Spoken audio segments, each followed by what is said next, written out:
बिस्मिल्लाहिर्रहमानिर्रहीम। अस्सलाम वालेकुम नाज़रीन, आप यूट्यूब चैनल देख रहे हैं। मैं इमरान खान हूँ। नाज़रीन, इस वक्त खेल वहीं पे पहुँच गया जहाँ से ये शुरू हुआ था।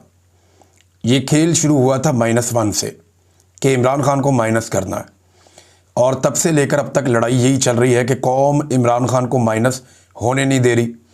ना इमरान खान हार मानने के लिए तैयार है, और एस्टेब्लिशमेंट और इमरान खान की सारी मुखालिफ सियासी जमातें वो ये जानते हैं कि अगर ये आदमी माइनस ना हुआ तो हम बहुत हद तक माइनस हो जाएंगे। अब इस मसले की वजह से अब एक नया दबाव क्रिएट किया जा रहा है। यानी हुकूमत खुलकर कह रही है कि इमरान खान से ख़ुद को अलहदा कर लें तो फिर हम बातचीत कर सकते हैं। यानी इमरान खान साहब के बयानिए से, इमरान खान साहब से अपने आप को अलग कर लें पाकिस्तान तहरीक इंसाफ के लोग, तो फिर उनके साथ बातचीत हो सकती है। एक तो बातचीत के लिए मिन्नत तरला कोई नहीं कर रहा। मैंने देखा नहीं कि पाकिस्तान तहरीक इंसाफ के लोग, हम वो ये ज़रूर कहते हैं कि मुल्क के लिए हम बातचीत करना चाहते हैं, और हम ये चाहते हैं कि पाकिस्तान में जो स्पेस छीन ली गई इदारों से या पार्लियामान से, वो उनको वापस दी जाए। सियासी जमातों को जमहूरी हक उनका लौटाया जाए, उसके लिए वो अपनी कोशिश करते रहते हैं। अब इमरान खान साहब को दहशत गर्द डिक्लेयर किया जा रहा है। ये बार बार कहते हैं जी दहशत गर्द है, मुल्क दुश्मन है। मैं चंद सवालात आपके सामने रखता हूँ। क्या पाकिस्तान तहरीक इंसाफ का इमरान खान साहब ने कोई मुसल्ला विंग बनाया हुआ है? आज तक आपको ऐसी कोई खबर मिली? कोई भी नहीं। ये कहते हैं जी असला आ गया, ये आ गया जलसा के अंदर या जलसागाह के अंदर। आज तक दिखाएं ना कितनी बंदूकें इन्होंने देखी हैं। बेशुमार लोगों के साथ बंदूकें बेशुमार देखी गई हैं, लेकिन इमरान खान साहब के जलसागाह में तो नहीं देखी गई। कोई मुसल्ला विंग पाकिस्तान तहरीक इंसाफ ने नहीं बनाया। क्या आज तक कोई बोरी बंद लाश मिली जो पाकिस्तान तहरीक इंसाफ ने बोरी बंद लाशें जो हैं वो जमा की हों? वो जो लोग ये काम करते थे वो आजकल एस्टेब्लिशमेंट के साथ हैं। क्या कोई करप्शन के मेगा स्कैंडल्स इमरान खान साहब के निकले कि ये भी है, वो भी है, वो भी है? बताएं ना। उस्मान बुज़दार पे इतने घटिया इल्ज़ामात लगाए, एक भी मुकदमा बताएं कहाँ है उसके ऊपर? एस्टेब्लिशमेंट कहती थी ना कि इसने ये भी किया, वो भी किया, वो भी किया। उसने डील कर दी, उसको छोड़ दिया। वो कहते थे बहुत सारे अफसरान, बुशरा बीबी लगाती थी, वो किधर गए सारे अफसरान जिन्होंने रिश्वत दी हुई थी? कहते थे जी कि आसिम मुनीर साहब के पास एक फ़ाइल है बुशरा बीबी के हवाले से जो उन्होंने इमरान खान को दिखाई थी। वो फ़ाइल गुम हो गई। उसके बाद कहाँ गई वो फ़ाइल? उस फाइल के ऊपर कोई एक मुकदमा भी नहीं बना। फिर क्या कोई अलहदगी पसंद तहरीक इमरान खान साहब ने चलाई है? कोई मनसूबा इस तरह का दिया है? क्या कोई टारगेट किलिंग इमरान खान साहब ने या उनकी पार्टी ने की हो? कभी कोई पाकिस्तान तहरीक इंसाफ के बंदे ने खुद को हमला कर दिया हो, या कभी किसी पुलिस वाले या दीगर फोर्सेस के बंदे में से किसी एक को भी गोली लगी और वो गोली लगने से ज़ख्मी हुआ हो या शहीद हुआ हो, और ये बताएं जनाब इनको पाकिस्तान तहरीक इंसाफ ने मारा? एक भी वाक़या आपको ऐसा नहीं मिलेगा। ये एक पॉलिटिकल पार्टी है। आप इसको दहशतगर्द कैसे कह सकते हैं? मुल्क दुश्मन और गद्दार कैसे कह सकते हैं? ये पाकिस्तान में ना एक पुराना ट्रेंड है, जो कहे कि आइन पर अमल करो वो गद्दार है, मुल्क का दुश्मन है, सिक्योरिटी थ्रेट है वो। जो कहे इदारे खसूसन फौज सियासत से अपने आप को दूर रखे, जो ये कहे कि मुल्क भी मेरा फौज भी मेरी, जो अपनी ज़िंदगी अपने मुल्क के नाम कर दे, ताकि अपने बच्चों से भी अपने आप को दूर कर ले, ऐसे आदमी को ये कहते हैं दहशतगर्द भी है, गद्दार भी है, सिक्योरिटी थ्रेट भी है। जो शख्स भी करप्शन के खिलाफ आवाज़ उठाए वो दहशतगर्द है, वो सिक्योरिटी थ्रेट है। जो बैरूनी ताकतों को एब्सोल्युटली नॉट कहे, जो गुलामी से इनकार कर दे, जो अमीर और गरीब का फ़र्क इस मुल्क में ख़त्म करने की कोशिश करे, जो पहली बार नामूसे रिसालत और इस्लामोफोबिया के हवाले से आलमी सतह पर आवाज़ उठाए, जो शख्स भी ये करेगा या जो लोग ये करते आए वो सारे गद्दार डिक्लेयर हुए। जिन लोगों ने आज़ादी से बात करना चाहिए वो सारे गद्दार डिक्लेयर हुए। जिन्होंने बात की कि इदारे सियासत में मुदाखलत क्यों करते हैं, इनका क्या हक है, वो सारे गद्दार और सिक्योरिटी थ्रेट बन गए पाकिस्तान के लिए। सारे के सारे, किसी एक को नहीं छोड़ा, फातिमा जिन्ना तक को नहीं छोड़ा। तो ये पाकिस्तान की कहानी है, कोई नई बात नहीं है, ये पुरानी बात है।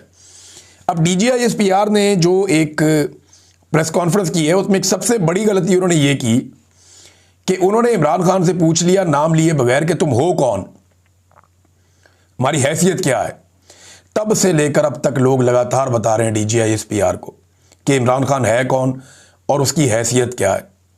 लोग बता बता कर थक गए हैं, लेकिन इमरान खान साहब की शख्सियत और करैक्टर इतना बड़ा है कि उसका अहाता लोग नहीं कर पा रहे।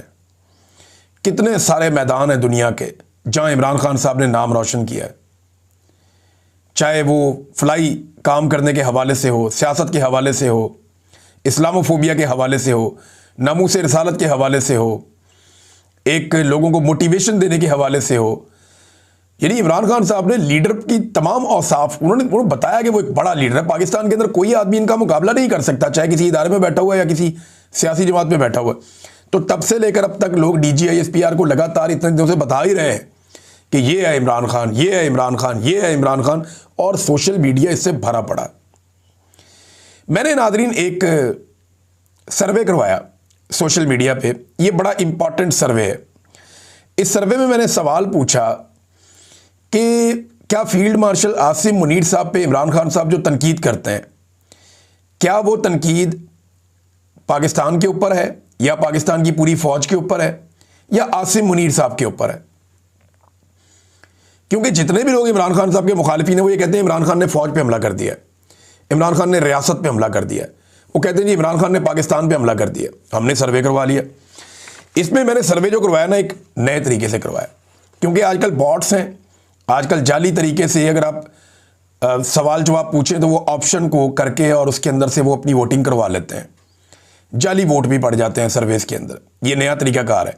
ट्रेंड एक चल रहा होता है, अचानक से एकदम बहुत सारे वोट्स पड़ते हैं तो ट्रेंड को चेंज करते हैं। लिहाजा एक नया तरीका है, आप इससे भी सर्वे करवाया करें।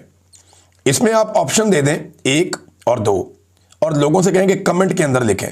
मैंने लगभग कोई 650 के करीब कमेंट्स पढ़े हैं अभी तक, 650 कमेंट्स आए हैं जब मैं वीडियो रिकॉर्ड कर रहा हूं कि लोगों ने कौन सा ऑप्शन लिया।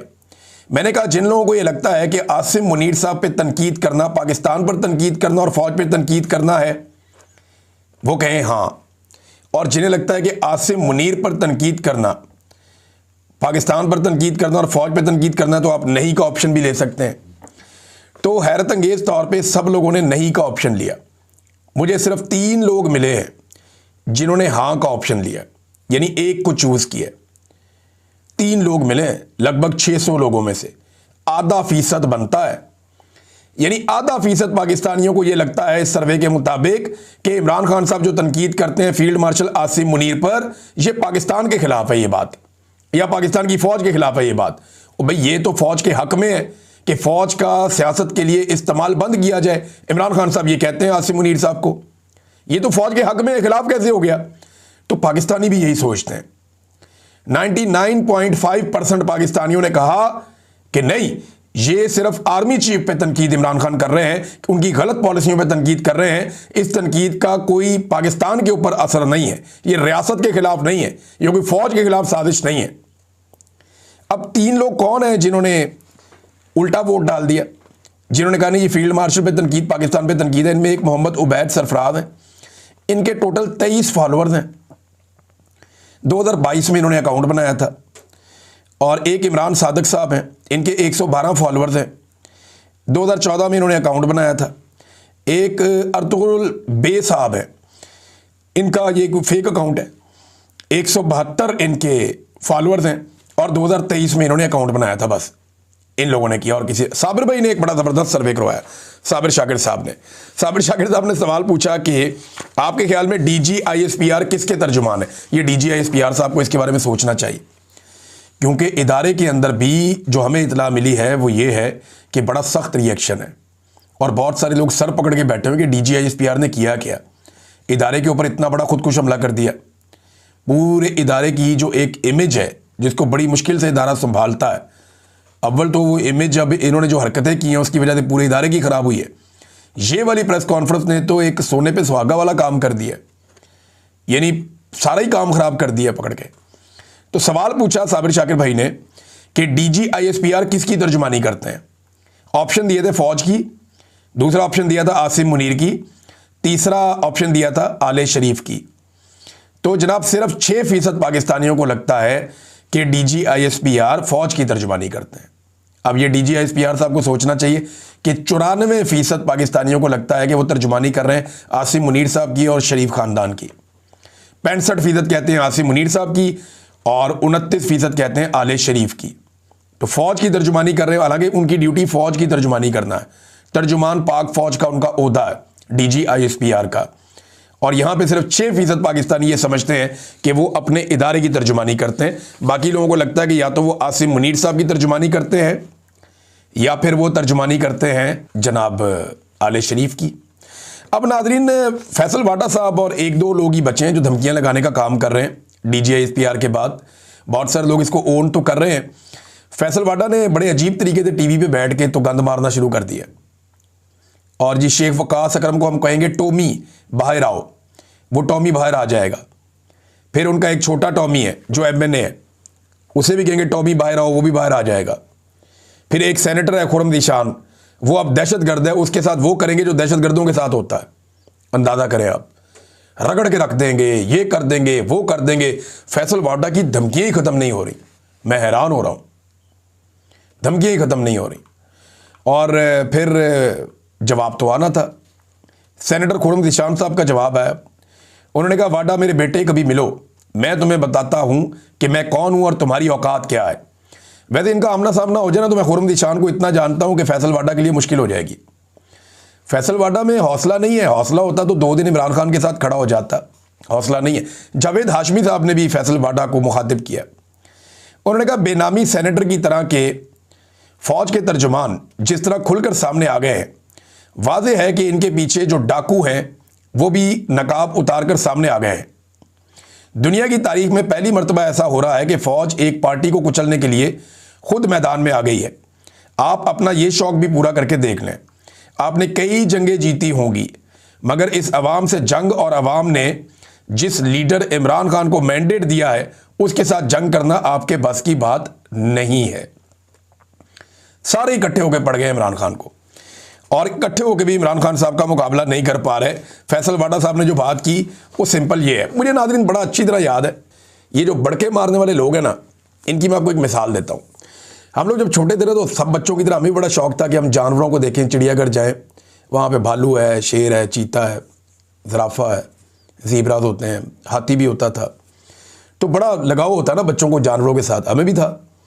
तो हम अपने पेरेंट्स से ज़िद करके, बाकी बच्चे भी सारे, हम लोग जाते थे चिड़ियाघर लाहौर में रहते थे, वहाँ जाते थे देखने के लिए, छोटे छोटे होते थे। तो तब ना कई ऐसे लोग आ जाते थे जो बड़े ओछे काम कर रहे होते थे, बहुत अजीब, ऐसे जैसे कि सबका सुकून उन्होंने ख़राब किया होता था चिड़ियाघर में। कभी बंदर को छेड़, कभी हाथी को छेड़, कभी इस जानवर को छेड़, हालांकि जगह जगह लिखा होता है कि आपने इन जानवरों को छेड़ना नहीं है। तो जो बब्बर शेर का पिंजरा था ना, उसके बाहर बहुत रश लगा हुआ होता था। ये मैं अपने बचपन का आपको वाकया सुना रहा हूँ।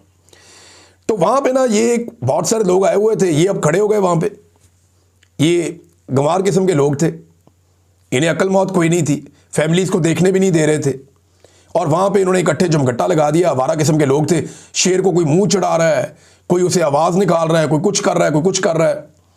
ये मेरा अपने आंखों देखा वाकया है, मैं छोटा सा था, मैंने देखा कि शेर काफ़ी देर तक ना वहाँ बैठा रहा, लेटा रहा, ये उसको कभी मुंह चढ़ाए, कभी आवाज़ निकाले, कभी कुछ करे। एक लड़का तो ऐसा बदतमीज़ था, वो छलांग मार के अंदर जाकर उसको हाथ लगा के पिंजरे को वापस आ गया, डबल पिंजरा है ना, और वो बड़ी अजीब अजीब हरकतें कर रहे थे। एक बंदे ने पानी मुंह में डाल के उसने कुर्ली भी की। तो हम ये सोच रहे थे किसी को शिकायत लगाए, ये क्या हरकतें कर रहे हैं, छोटे छोटे होते थे हम। इतने में मैंने देखा कि शेर उठा और वो दौड़ता हुआ एकदम पिंजरे की तरफ आया, और इन लोगों की मैंने दौड़ें देखी हैं। ये जितने लोग शेर को छेड़ रहे थे ना, इनको मैंने उल्टे कदम पीछे की तरफ भागते हुए देखा है। हालांकि सबको पता था वो पिंजरे में बंद है, सबको पता था कि वो जंगले के अंदर उसको कैद किया हुआ है, सबको पता था कि वो बाहर नहीं निकल सकता इस जेल में से। यही हाल आज इमरान खान का है। उसको जेल में डाल के ना बड़े बड़े लोग बड़के मारते हैं, कोई इधर छलांग मारता है, कोई इधर छलांग मारता है, कोई उसके ऊपर कीचड़ उछालता है, कोई उसकी बीवी के ऊपर कीचड़ उछालता है, कोई उसकी बहन के बाल पकड़ के खींचता है, कोई उसे ओए तोए करता है, कोई उसे गाली देता है, कोई उसे ज़हनी मरीज़ कहता है, कोई उससे बदतमीज़ी करता है। तो ये सारे लोगों की औकात बिल्कुल वैसी है जैसी वो पिंजरे के बाहर खड़े हुए लोगों की थी। और शेर बैठा हुआ इन्हें देख रहा है, वो अंदर से एक धाड़ मारता है और इनकी दौड़ें लग जाती हैं। एक धाड़ मारता है अंदर से, वो इनकी दौड़ें लग जाती हैं। फ़र्ज़ करें अगर वो शेर बाहर आ गया तो इनके साथ क्या होगा। ये चिड़ियाघर तो क्या लाहौर की बाउंड्री से बाहर निकल जाएंगे, मैं उसकी मिसाल दे रहा हूँ। तो नादरीन, ये मैंने जो वाकया देखा, मुझे ये सिमिलैरिटी नज़र आ रही है। इमरान खान को भी पिंजरे में बंद किए हुए एक शेर की तरह आप ले सकते हैं, जिसको बाहर खड़े हुए आवारा किस्म के लोग, जिनकी अपनी कोई औकात और हैसियत नहीं है और कोई उनके अंदर दिल गुर्दा नहीं है, वो उसको छेड़ रहे हैं। और जिस वक्त वो उठता है, ज़रा सा धाड़ता है, इनकी दौड़ें लगती हैं। और अगर कहीं वो बाहर आ गया इस पिंजरे से, तो इन सबको पता है कि इनका मुस्तकबिल क्या होगा। और ये जो बाकी सियासी जमातें हैं ना, ये जो आज मज़े ले रही हैं, ये कल को पछताएंगी। जिस तरह इमरान खान साहब अपनी ज़िंदगी में अपनी चंद गलतियों पर पछताते रहे हैं ना, इस तरह ये लोग बहुत पछताएंगे, बल्कि इनको पछताने का मौका भी नहीं मिलेगा। वजह यह है कि इमरान खान साहब ने तो कैलकुलेटेड मिस्टेक्स की थी, इन्होंने तो तबाहियां ही फेर दी हैं, इन्होंने तो सारी लिमिट्स ही क्रॉस कर दी हैं, और इस लेवल की लिमिट्स क्रॉस की हैं कि इनके पास कल को कोई जस्टिफिकेशन रहेगी भी नहीं। अब कल मंगल है, आज मंडे है, कल मंगल का दिन है, दोबारा इमरान खान साहब की बहनों की मुलाकात का दिन है। पिछली मरतबा बहुत बड़ी तादाद में लोग गए थे मुलाकात करवाने के लिए, ख़ासतौर पे पंजाब से बहुत बड़ी तादाद में लोग निकले थे। अब टाउट्स धमकियां लगा रहे हैं पहले से ही कि मुलाकात नहीं होनी इमरान खान की, हम करवाने ही नहीं देंगे मुलाकात। और ऑब्वियस है, जिस तरह का स्टेटमेंट इमरान खान साहब ने दिया उसके बाद मुलाकात होना थोड़ा मुश्किल है। लेकिन पेशावर का जलसा बड़ा कामयाब हुआ।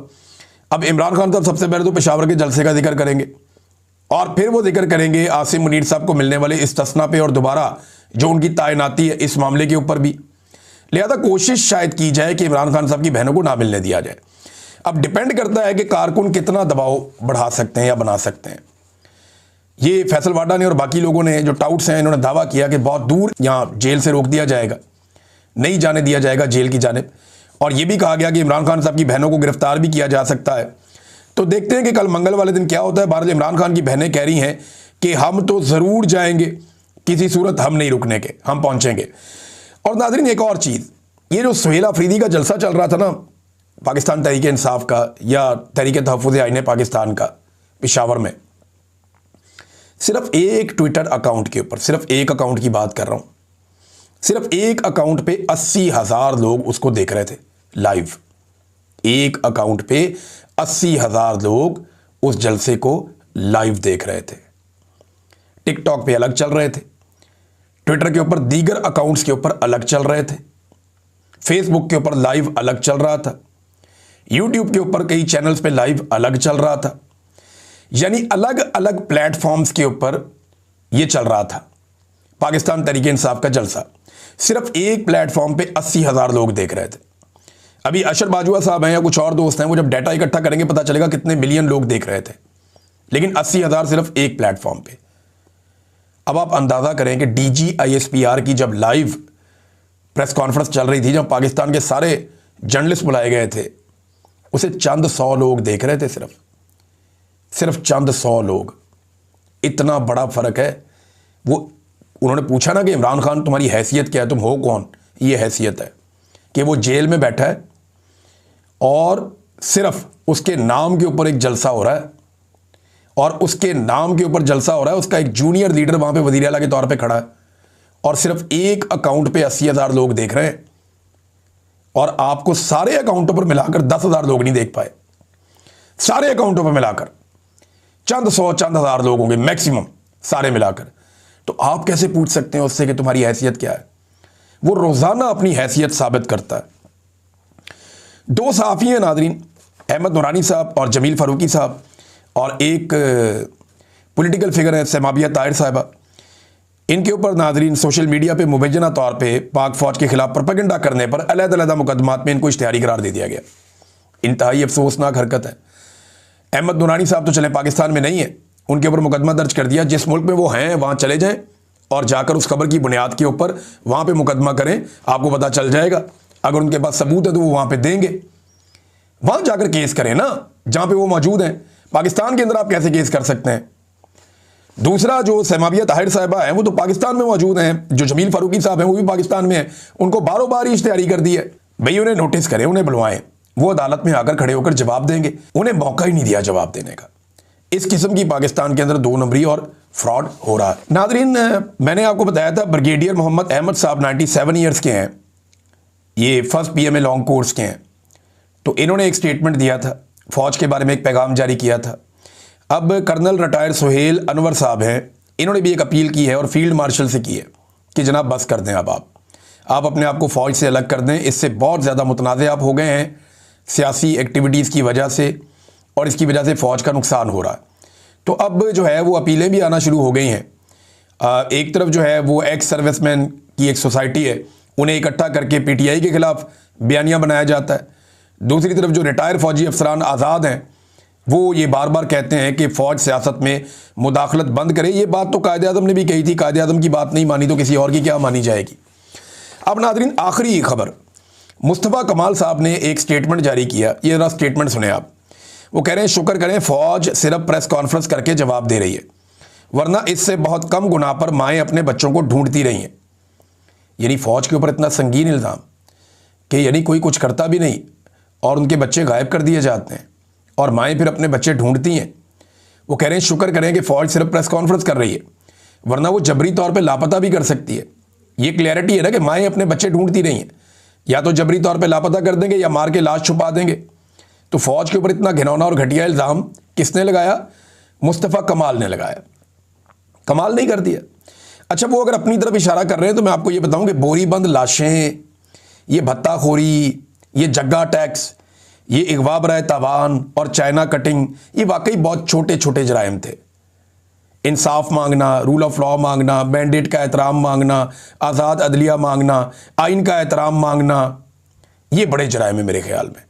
जो मुस्तफ़ा कमाल साहब कह रहे हैं इस एतबार से तो फिर ये छोटे जराइम जो हैं वो यही वाले हैं कि कोई बोरी बंद लाश मिल जाए, कोई जो है वो भत्ताखोरी हो जाए, कोई जो जगह टैक्स किसी से ले लें, कोई चाइना कटिंग कर लें, कोई अगवा बराए तावान कर लें, कोई और गेम कर लें, कोई स्मगलिंग कर लें। ये छोटे छोटे जराइम है ना, बहुत छोटे छोटे जराइम। कत्ल कर दें किसी को, बार बार कत्लो गारतगिरी की जाए, छोटे छोटे टारगेट किलिंग, ये छोटे छोटे जराइम हैं। बड़े जराइम हैं कि आप इंसानी हकूक़ के लिए खड़े हो जाएं, आज़ादी इज़हार राय मांगें, आप कानून का एहतराम मांगें और आप रूल ऑफ लॉ का आप मुतालबा कर दें। इतने बड़े बड़े जराइम हैं, आप अंदाज़ा करें। अब तक के लिए इतने, अपना ख्याल रखिएगा, अपने चैनल का भी। अल्लाह हाफ़िज़।